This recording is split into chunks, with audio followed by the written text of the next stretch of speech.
if we just reach one person, the impact that these practices have on just one life is enormous.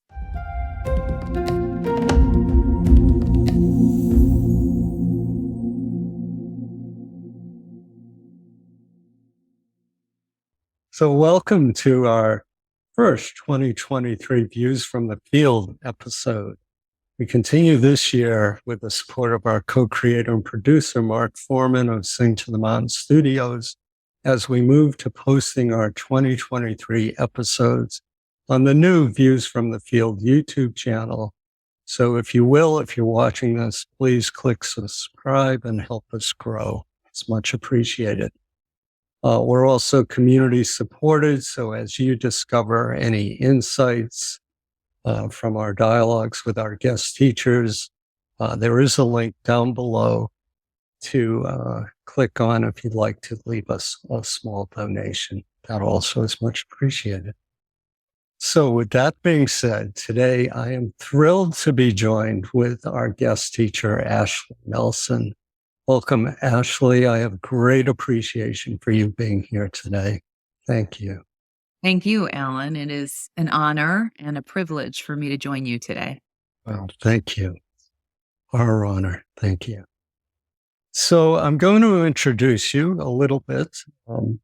As you write, and I actually know you to be passionate in helping people unlock their potential to lead more authentic, resilient, productive lives. You live that, and it's beautiful. Through helping individuals elevate their awareness and effectiveness, you help organizations create a culture where everyone can succeed and thrive. And we'll talk a bit about how that happens. You believe that mindfulness is accessible to everyone. It transforms lives and has the power to change our communities in ways that are deeply beneficial and healing, which is why we are together today. So again, thank you for being here. A little bit about you. You're a former senior leader at the Fossil Group and board member at the Fossil Foundation and Girls in the Game. So I'd like to, in a little while, hear a little bit more about the Fossil Foundation and Girls in the Game. In addition to your corporate experiences, you are certified in teaching mindfulness based stress reduction from the UC SanDiego Center for Mindfulness and the Search Inside Yourself Global Leadership Institute in Emotional Intelligence, Neuroscience, and Mindfulness. Along with all of that, you're a hatha yoga teacher, and you hold your programs for individuals and corporations through your organization that you founded, teach in, are CEO of Inseus. So maybe that's just a good place to briefly begin with a simple description of what Inseus stands for. I know I found that fascinating. We had a very fun brainstorming session with an organization that helped us with our branding and identity. And it is a made-up word that is several other words that we all know well put together. In, I-N, meaning to turn inward. S-E being extracted from the word see, so to be able to see more clearly as we turn inward.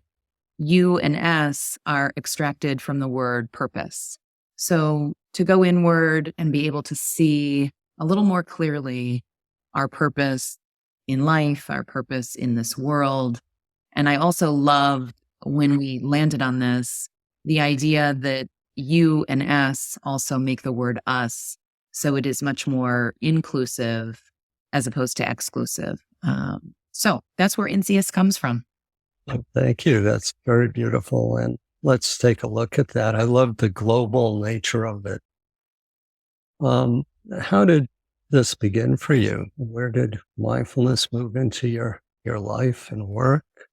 It began many, many years ago. 25 years ago or so, I was living a fairly traditional corporate business, achieve, strive type of life. And I was training for the Chicago Marathon and had just delivered our oldest daughter and was working in corporate America. And someone suggested to me that a wonderful counter experience to running is yoga and that I might enjoy it. So I went to my first yoga class about 25 years ago and found it incredibly healing and nurturing. And when I started yoga, I think I first embraced the physicality of it, and as an athlete almost, and as a, antidote to running and stretching and that kind of thing. But very, very quickly, I realized that it is far more than just moving through a number of physical poses.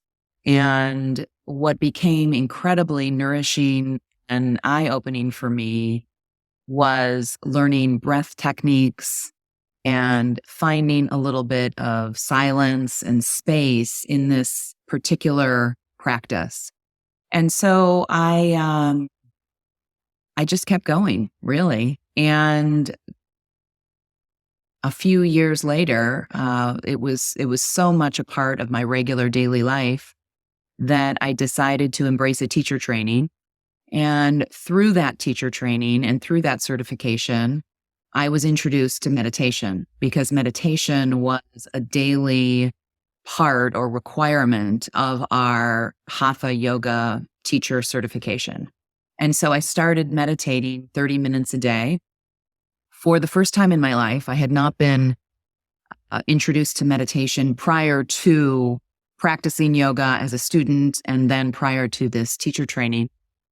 And the meditation deepened my practice even more in a different way and really unlocked a whole new level of insight and a whole new level of stillness.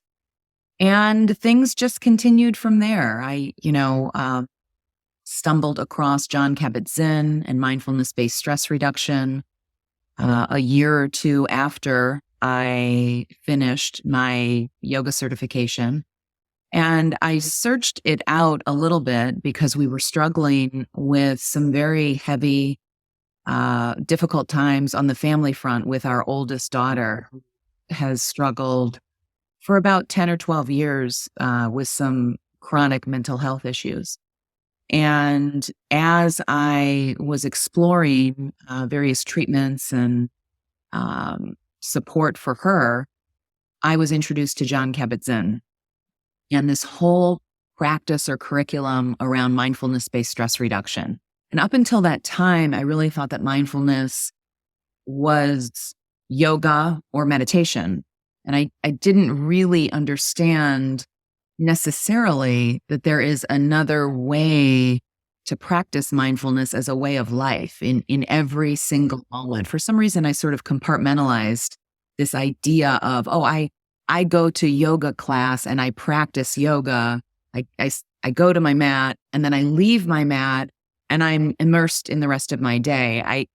I never connected really that what we do on the mat or on the cushion can then be brought into everyday life. And it was Jon's curriculum of mindfulness-based stress reduction that really introduced me to that, which became this incredible aha moment for me. And I thought that I was embracing this MBSR curriculum and class to support my daughter. And certainly I was. But what I really experienced through it was how much it supported me moment to moment in life as a mother, as a human being, as a partner and wife, as a friend. And I had another unlock that all of this is so helpful and necessary in corporate America as I was navigating a really high stress, high pressure career, leading teams in a for-profit, publicly traded company. And I began to probably through MBSR, quite specifically, I began to show up differently at work. And I noticed that as I showed up differently, people received me differently, people heard me differently, I communicated differently. And so it was just this really big unlock for me as a human being on many different levels. I love that. Thank you for articulating it and being so transparent within that.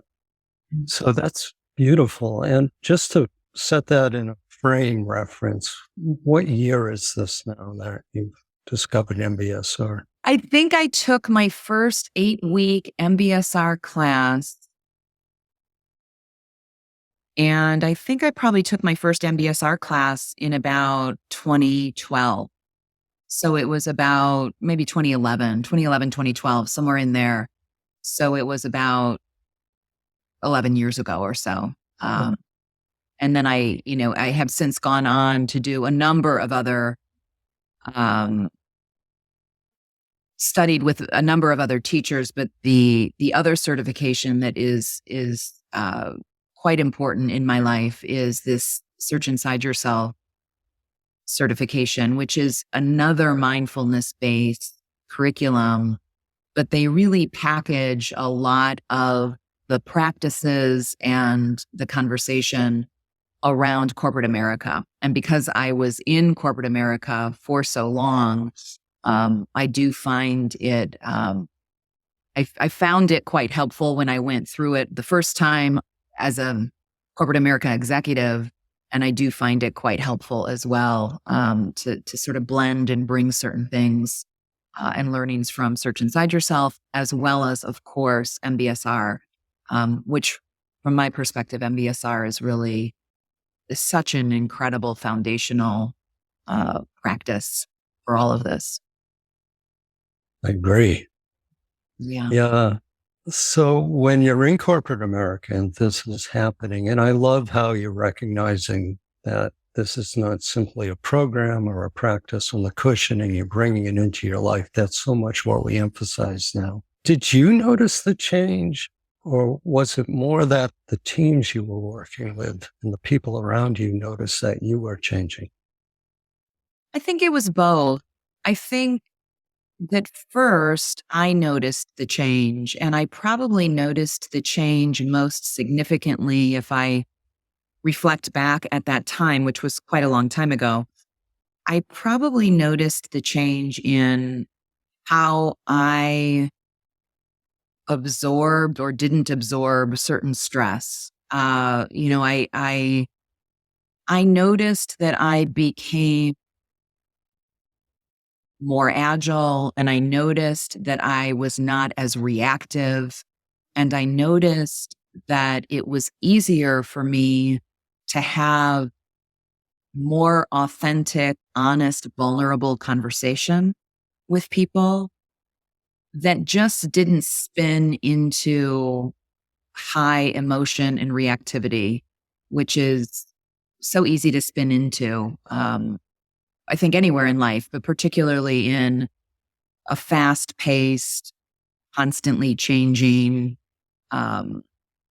business where, it's all about growth, profit, those kinds of things. So I think I noticed it first just because I felt different. I felt different in my body, and I was thinking in ways that just were more positive and less jaded and more constructive and less toxic. And then somewhere along about the same time, I think I noticed people responding to me differently. And so it probably was all married to some degree. But I do think I noticed it first in a very healing, nourishing way in the body, that I just, my heart wasn't racing as much. I just felt calmer and more grounded and less overwhelmed. And those are pretty important and helpful things in life. So often it's noticed in the body first, the body not lying like a lot of our thoughts might, kidding ourselves. And of course, also being the first foundation of mindfulness of the body. Mhm. So here you are, you're still in corporate America at this point, and these changes are occurring. Do you start bringing this into your teams in the corporate world? I did. That's exactly right. I started first when I finished my yoga teacher certification. I started leading some yoga classes at our corporate office. I started leading yoga classes at our regional office in Chicago, where I worked at. I did some things in New York at the New York office. And it was just a lot of fun. It was just under the guise of fun, team building. And pretty quickly, I morphed into offering some meditation classes and practices for people who were interested. Everything was very optional, opt in if you're interested. And it was typically under the guise of team building, as I mentioned. And then after MBSR, I was asked by some of the senior leaders at the Fossil Group if I would do some mindfulness training or something to really the whole organization. And so they invited me to step on stage and lead a sort of mindfulness based Friday well-being program. And things like that happened a little bit more often. Some other teams or other leaders would reach out and call me and ask if I could lead something for their offsite. Would I kick off with a centering or grounding meditation or something along those lines? And it was lovely. And it was just a part of, I guess I became a little bit of an unofficial in-house mindfulness officer, even though I still had a regular full-time job. But I loved it. And at some point, then I started thinking about ways to bring this out to other organizations and how beneficial and helpful I knew that it was, just anecdotally, from people who were going through some of these classes. Long about the same time, I think the Fossil Group ended up they're based in Dallas, Texas. And so at headquarters, they ended up bringing some meditation teachers and yoga teachers into the gym that exists on their corporate campus. And so it was a time that there was some awareness of how helpful some of these well-being initiatives were being received by the employees. And so it felt great. It was a lot of fun. So we have a lot of teachers currently who've made this transition, and a lot of people who would like to transition out of their corporate jobs into teaching mindfulness full time. And you've successfully done that. And where that kind of curiosity bubbles up for a lot of people, and a lot of people would like to know, is how do you let go of that one trapeze before you catch the other? It's pretty scary. I mean, I at that point had been in this particular organization by the time I left, I think I was at the Fossil Group for about 26 years. And I will say that I think it took me about 10 years to get up the courage to leave and to actually do it. And when I think back on it all now, I'm really glad that I didn't leave earlier than I did, even though I certainly thought about it at various points. But I think that how I would have started out had I left 8 years before I did would have been much different than what I ended up launching and doing when I left. And in those years that I stayed and that I was just ad hoc offering some things on the side for various people to enjoy, I was continuing to grow as a human being and as a leader. And I was continuing to deepen my practice. And I sort of graduated from MBSR and then started exploring other practices. Mindful self-compassion through Kristen Neff, and UCSD certainly has a wonderful, some wonderful self-compassion classes as well.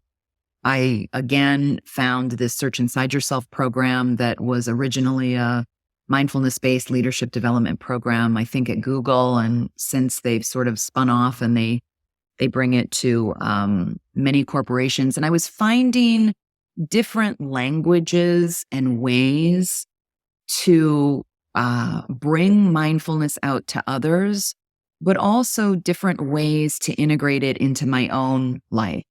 And I think that was an incredibly valuable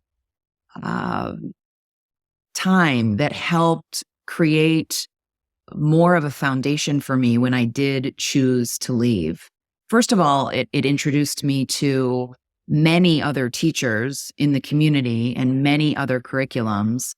And that's always when you are leaving one trapeze or one community and embracing another trapeze or community, it's always so helpful and supportive to have other like-minded people that you know. And so this period of time where I was exploring different curriculums and deepening my own practice continued to introduce me to other people in the space. And I think that I can't underestimate how important and valuable that is. So that was one thing. And then I think just because of my own background, I spent so many decades in corporate America, and I was first an individual contributor, and then I moved up into a manager role, and then I moved up the leadership ranks. It was helpful for me to be aware of these different curriculums so that I could decide what community am I trying to support and help. You know, I don't know how this is going to come off, but I'll just say it. I mean, I spent decades in corporate America, and yes, I love yoga, and it's what started my whole mindfulness path. But I am never going to become some yoga thought leader who's spent years in India and developed their yoga practice in a particular way, and it's been a part of their life for so long. I think I needed to find my authentic space and voice in this whole world of teachers. And my authentic space and voice comes from my business background and my leadership experience, as well as the practitioner and student that I am. And so I think when I first did my yoga certification, and then I first took my first MBSR class, which is, of course, a curriculum that was rooted in the healthcare industry and the medical world, I think I just needed to keep exploring to find how I would bring it out in a way that felt authentically me. And so I'm glad, again, that I took this time to explore some different things. And the combination of MBSR with this Search Inside Yourself program, with some touches of MSC, Mindful Self-Compassion, were really that was the trifecta for me. That sort of, it all made sense then. And so, long way of answering your question. It's scary when you grab that new trapeze. A lot of people don't grab the trapeze fully. A lot of people try to hang on to their job and do this on the side. And I just knew that giving it my full attention and my full presence, and I knew there was going to be something inauthentic if I was still trying to work in the way that I did in corporate America and do this on the side. There was just something unmindful about that, if you will. And so, luckily, my husband and partner in life is very supportive. My kids were incredibly supportive, and finally got up the courage to do it. And, it's tough those first few years. Maybe I'll just say it out loud. be prepared to not make a lot of money as you come from corporate America. But it's not about the money, and I had to get to a place for me that it really isn't about the money, and let go of that as a requirement or as a condition to am I successful or not? I mean, there's just so many things that I had to embrace and am still learning to embrace on this path. But experiencing and exploring these different curriculums and finding ways to bring them into organizations, and specifically corporate America, is where I landed as a place that felt authentic to me and that I could really be helpful, because I had lived the life that so many people live in corporate America. I had walked in those shoes for many, many years. I understand their frustrations, their pain points, their hopes, their dreams. I also understand the expectations that are either placed on them or that they place on themselves.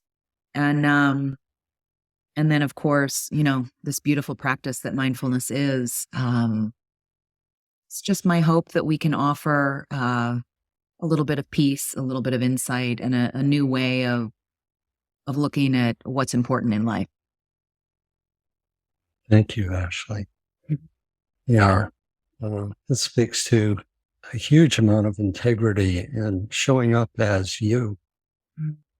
And, something I noticed as you were talking too, that kind of gives us a sense of support within letting go of one trapeze. At least that was true for me. Kind of a safety net that I heard was the word community. Mm-hmm. And that community that's underneath us all and that we're all part of, that we feel so much a part of, is so supportive beyond anything, maybe beyond the money, beyond any ego satisfactions from doing this work, which fortunately exists, even though we like to think they don't. Right. Yeah, right. Echo. So what I'm also curious about now, you talked about showing up with integrity and how this is simply you being you out into the world, bringing this to others, corporations, individuals, however that happens. But what I'm curious about is what challenges showed up for you as you began Inseus that you might have had to face and overcome. Well, a lot of challenges. I mean, a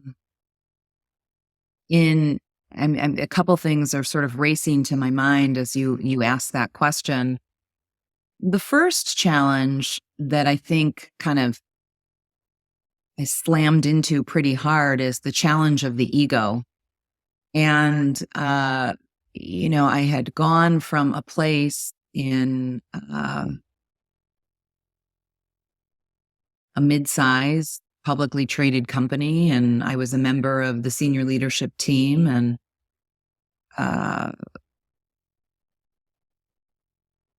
people wanted me, so to speak. They wanted my time and attention. I would, whether it's my voice in a meeting or a team member wanting a one-on-one and some insight or some support, navigating a problem or an opportunity, there's some ego in all of that. And when you start your own organization, I mean, people might want mindfulness, but it's out there from a lot of different people. And so, you place phone calls and you don't always get the call back. There was some ego around, and having to let go of the ego and having to let go of, how do I validate myself? And all those things. There was an interesting emotional hurdle there, I think. There is also the hurdle of creating content and what exactly am I bringing out to people that I am comfortable teaching, that the team that I work with and collaborate with is comfortable teaching. I mean, there's challenge around that. Obviously, there's the challenge of money and a shoestring budget, and how do we fund some of these things? How do we communicate and let people know that we're out here? How do we market? I mean, all these things cost money, and there's a lot of noise in the mindfulness community, and how to just basically how to share the practices and the wisdom in a way that feels like Inseus is just, there's a challenge around that. So, we decided where to invest wisely. I think having this like-minded community of other teachers in my life that I had gotten to know through MBSR, through Search Inside Yourself, through other teacher trainings was very, very helpful, both as sounding boards for what I was thinking of doing, and also for teachers who wanted to collaborate and teach with Inseus or with me. And so still to this day, we have some teaching pods and communities that I regularly meet with them, and we all just share what's going on in our lives. We all ask advice for each other about, how did you feel about this? What about this type of content? How did you choose to price this? I mean, just everything. It's helpful to have that community. And other challenges, gosh, I don't know, Alan. Those are the two that are coming to mind first. So, thank you. I'm sure there are others, but we'll take those. Yeah, they're here. So along the lines of what might be here, is there a project at Inseus that you feel had a special impact, either on an individual or other organizations, or for you? I guess I can just say, it's funny. We just in the interest of constantly figuring out how to market and message what we do, we just finished a project with a person that helps us with some marketing things as an outsourced individual. And he interviewed about 10 or 20 different people from organizations that have done work with Inseus. Either these people they've gone through mindfulness coaching or emotional intelligence coaching, or they've joined an MBSR class, or they've joined a Search Inside Yourself program, or they've joined another training that we have curated and customized ourselves at Inseus. And he interviewed them in order to come up with a number of sound bites and testimonials that we might be able to use.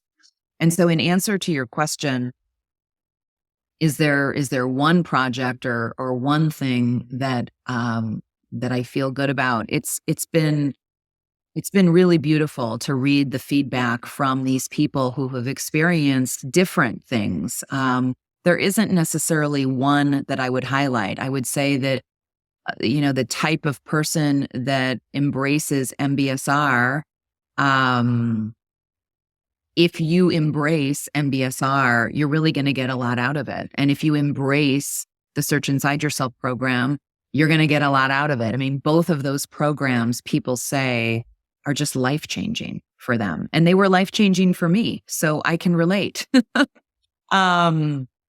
I do have the good fortune as well, in addition of working with corporations, I've done some patient-facing work.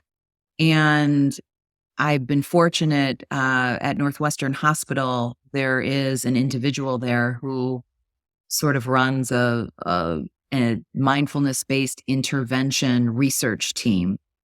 And we were introduced to each other years ago through a mutual friend who is at Northwestern. And I've been fortunate to be a part of these mindfulness-based intervention research teams by teaching MBSR to a couple different patient-facing communities. One community is a community of cancer survivors, prostate cancer patients, and their families, their spouses, and or others who are helping them go through this treatment and diagnosis. And I've also had the good fortune to work in the sleep disorder clinic on some mindfulness-based interventions with narcolepsy patients. And those working in patient-facing communities is incredibly powerful and impactful. And I have found that the curriculums, as they were designed and brought to these communities, have done what we hope they would, which is offer them support and a way to change their relationship with the stressors in their lives. And so that's been beautiful too.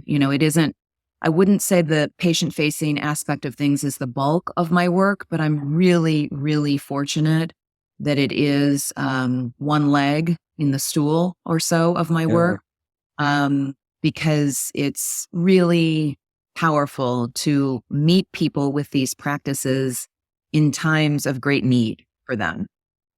Not that working with people in corporate America, they aren't having times of great need. They are. But there's a different vibe, and there's a different just sense of purpose, maybe. And I myself, I think, although I'll just say it out loud, I myself have navigated a cancer diagnosis. And in fact, I got my diagnosis in the middle of teaching one of those classes to prostate cancer patients. And that was an incredibly humbling time and an interesting time for me to remember how to embrace these practices and take care of me in times of needs too. So that was just another interesting thing. I don't know if I answered the question. I think I'm rambling quite a bit. I think you did answer it. And I appreciate, I appreciate your transparency and being willing to share in this way.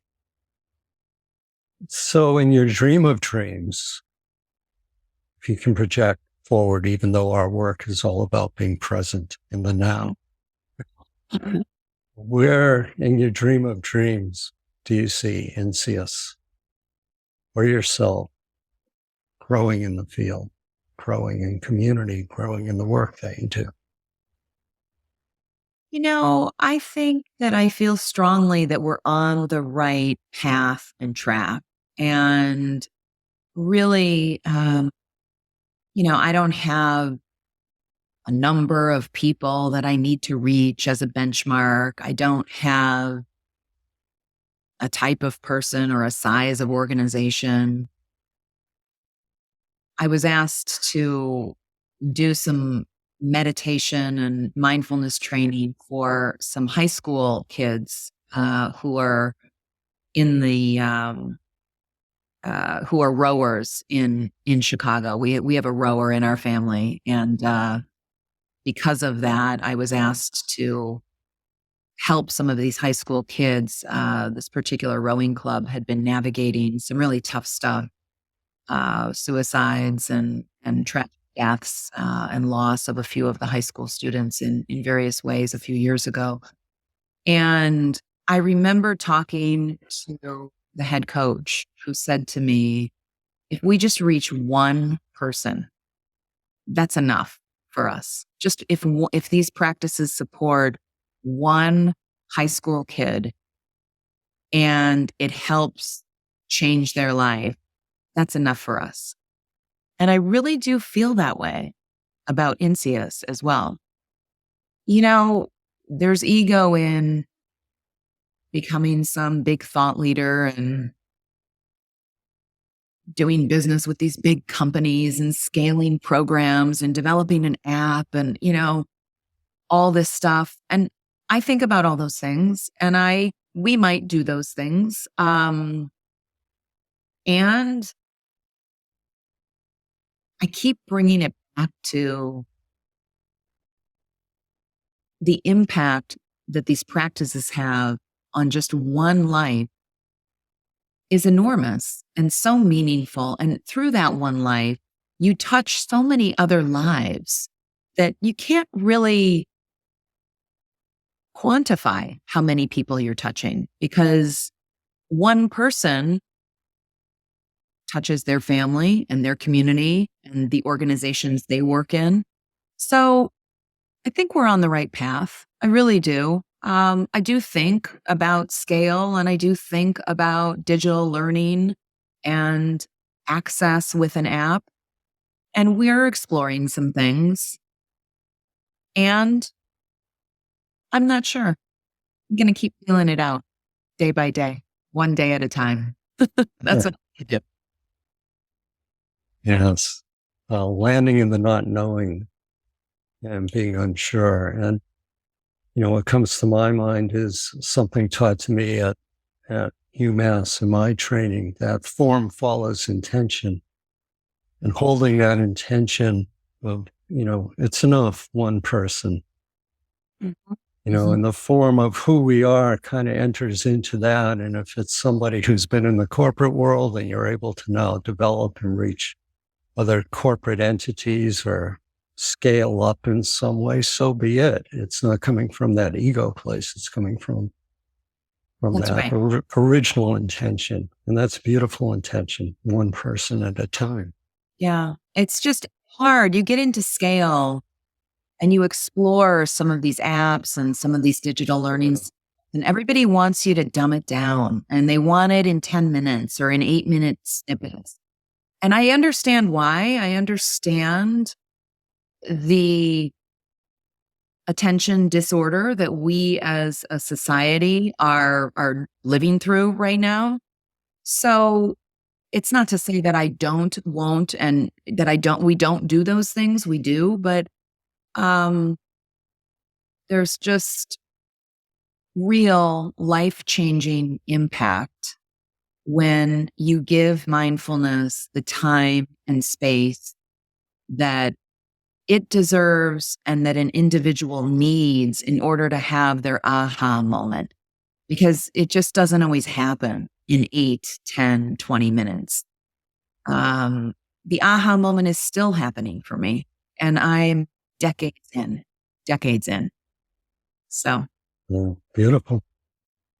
I'm landing on this larger question around what you're speaking towards a little bit. Might be a cousin towards what you're speaking to. And perhaps this is where we'll end it. And it might be a simple no, or it might be a simple yes.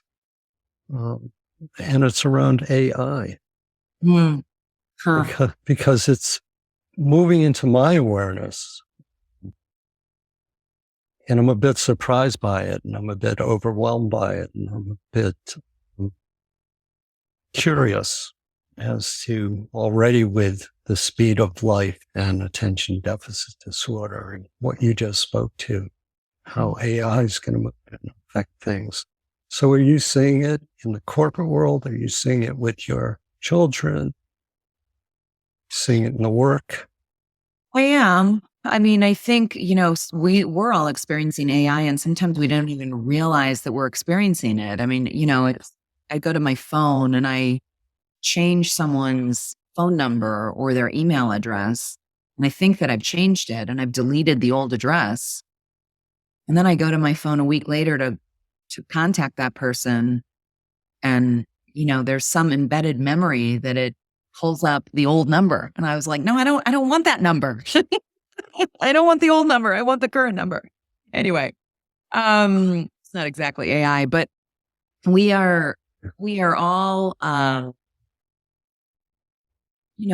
is all around us. And I can say one thing with certainty, that as more and more gets digitized, there is more and more need for human interaction. And so I think that, in our modern society, quest to be more efficient and more productive and integrate AI in various ways,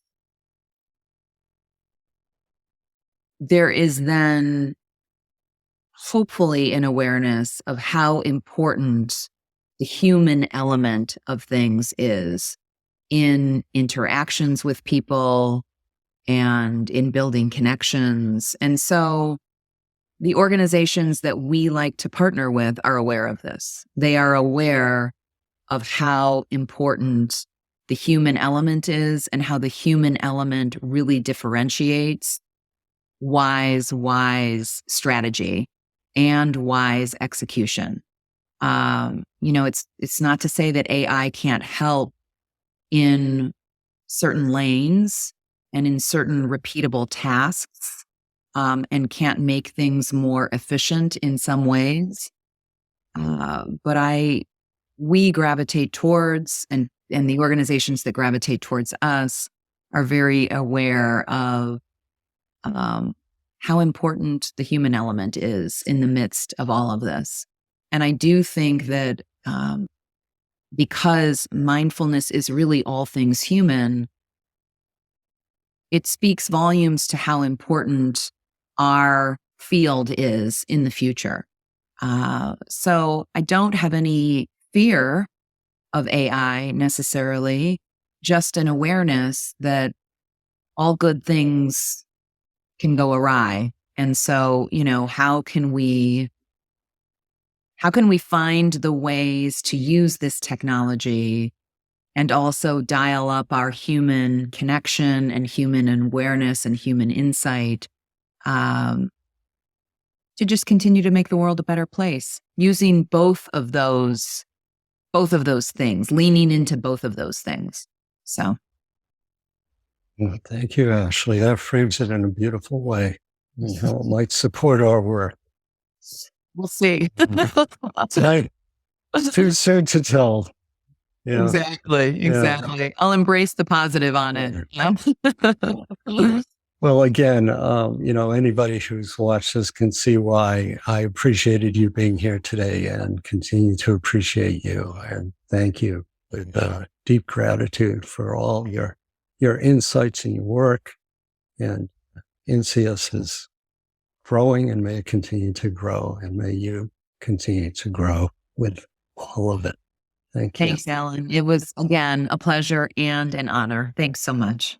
Thank you. And I'd just like to close by, saying that if you discovered any insights out there from this session, and there are many to be discovered, as I didn't stay long enough in my corporate world, please consider making a donation to help support these episodes. And click the link below to support our new YouTube channel. So thank you again, Ashley, and we'll see you all again in our next episode.